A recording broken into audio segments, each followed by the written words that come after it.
अगर पाप किया है तो माफी मांग करके माफ करने का तरीका क्या है? माफ मोदी को करना ही नहीं चाहिए, कतई नहीं करना चाहिए।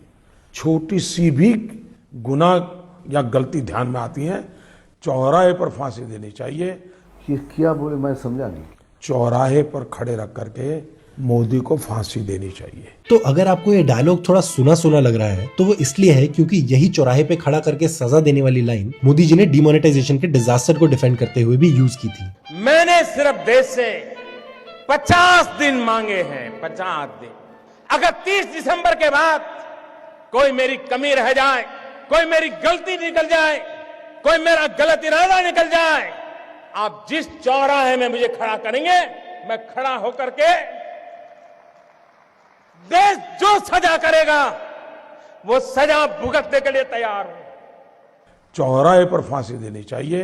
अब मोदी जी हमेशा ये सऊदी स्टाइल ऑफ जस्टिस यानी चौराहे पे सजा देने वाली अनाउंसमेंट कर तो देते हैं, पर उसके बाद अपनी गलती मानने से ही बिल्कुल इनकार कर देते हैं। नोटबंदी के बाद यूपी का चुनाव हमारे विरोधी नोटबंदी के मुद्दे पर लड़े थे और यूपी की जनता ने उनको ऐसे मुंह की थप्पड़ मारी है कि नोटबंदी का नाम नहीं लेते।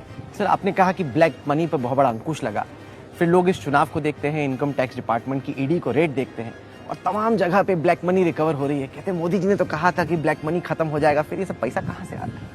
मैं बताता हूँ। डिमोनेटाइजेशन में जो 500 और 1000 की करेंसी बैन की गई थी, उसमें से 99.3% बैन करेंसी बैंक पे वापस आ गई थी। मतलब मोदी जी ने 86% of cash and economy ban करने के बाद भी मैक्सिमम टू मैक्सिमम सिर्फ 0.7% ब्लैक मनी साफ किया। हर कोई हंसते हुए चेहरे बोल रहा है, नहीं मोदी जी ने अच्छा किया, अच्छा किया।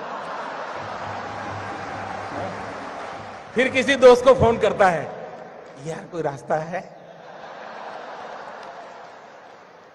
फिर वो कहता है, यार मोदी जी है, सारे रास्ते बंद कर दिए। तो मोदी जी ने ब्लैक मनी के सारे रास्ते बंद करने की जगह एक्चुअली अकाउंटेबिलिटी के सारे रास्ते बंद कर दिए थे। और इसीलिए जहां नोटबंदी की अपनी पहली अनाउंसमेंट में उन्होंने 78% ब्लैक मनी की बात की थी और 22% फेक नोट्स की, वहीं अपनी 20 दिन बाद वाली स्पीच में मोदी जी ने पूरा फोकस ब्लैक मनी से हटाकर डिजिटल पेमेंट्स पे कर दिया था। और इसीलिए उनकी बातों का 73% फोकस इस बार कैशलेस पेमेंट्स पे था। If you wanted to digitize, if you wanted people to use less cash, you could have asked them nicely. You didn't have to shock the system and kill civilians in order to get people to start using Paytm. नहीं मोदी जी ने अच्छा किया, अच्छा किया। पर मोदी जी ने सबसे अच्छा तो एक्चुअली ये किया कि देश को 50 दिन का गाजर पकड़ा के ये मुद्दा हमारे देश की कलेक्टिव मेमोरी से ही वाइप आउट करवा दिया। मोदी जी आपको शर्म नहीं आती? उसमें मोदी को कुछ कहने की जरूरत नहीं है, मुझे उनकी आलोचना करने की भी जरूरत नहीं है, लेकिन देश देखता है, देश देखता है